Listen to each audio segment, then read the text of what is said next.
नमस्ते, मैं doctor Namit Nitarwal, senior consultant endoscopic spine surgeon and director Aaro spine and bone hospital Jaipur. आज अपना टॉपिक जो रहेगा स्पाइन कंप्रेशन फ्रैक्चर क्या होते हैं। कंप्रेशन का मतलब किसी चीज़ का दब जाना, फ्रैक्चर का मतलब अपनी जो भी उसकी स्ट्रक्चर है उसमें चेंज आ जाना। तो नॉर्मल अपन फ्रैक्चर क्या सोचते हैं कि ये अपनी हड्डी ये टूट गई और ये फ्रैक्चर हो गया। स्पाइन में ऐसा नहीं होता। कारण क्या होता है कि जो स्पाइन होता है ये बहुत एक कॉम्प्लेक्स स्ट्रक्चर्स होती हैं जिसमें आगे की तरफ बहुत सारे लिगामेंट्स होते हैं, चारों तरफ से मांसपेशियां रहती है, पीछे की तरफ भी बहुत सारे लिगामेंट्स होते हैं, जॉइंट्स होते हैं।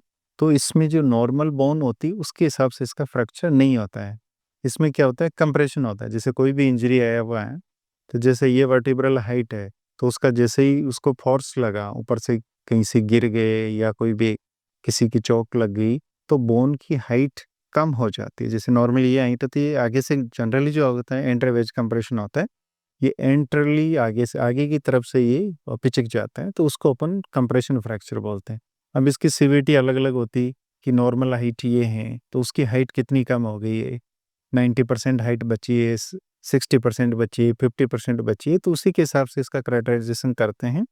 और जो स्पाइन कंप्रेशन जो वेज कंप्रेशन फ्रैक्चर्स होते हैं ये मोस्ट कॉमनली ओल्ड एज में ज़्यादा होते हैं, क्योंकि ओल्ड एज में ओवर द टाइम बोन्स जो वीक हो जाती है, ऑस्टियोपोरोटिक हो जाती है, तो थोड़ी बहुत भी छोटी चोट लगी है कुछ भी या ट्राइवल इंजरी हुई है, पेशेंट चलते चलते बाथरूम में गिर गया, फर्श पे गिर गया, रोड पे गिर गया, ऑटो में बैठा है, ऑटो में झटका लग गया, बस में बैठा है, बस में झटका लग गया, बाइक पे झटका लग गया, तो ये हो जाते हैं। ओल्ड एज में ज़्यादा होते हैं, यंग एज में जनरली कम होता है, क्योंकि यंग एज में बोन्स वो स्ट्रॉन्ग होती है तो उसमें वेज कंप्रेशन जनरली कम होते हैं। उनमें तो डायरेक्ट बहुत ज़्यादा इंजरी होती है तो दूसरे तरह के फ्रैक्चर्स होते हैं, वो कंपेटिवली ज़्यादा होते हैं।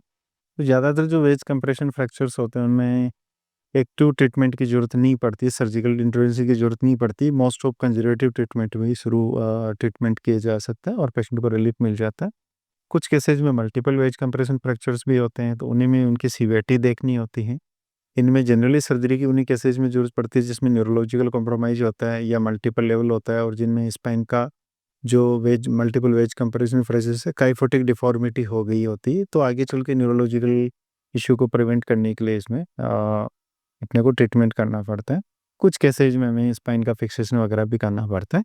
तो अगर आप भी इसी तरह की किसी समस्या से जूझ रहे हो तो आप अपने जो भी एमआरआई एक्सरे वगैरह है ये नीचे दिए गए नंबर पर शेयर कर सकते हो और इन्फॉर्मेशन ले सकते हो। Thank you.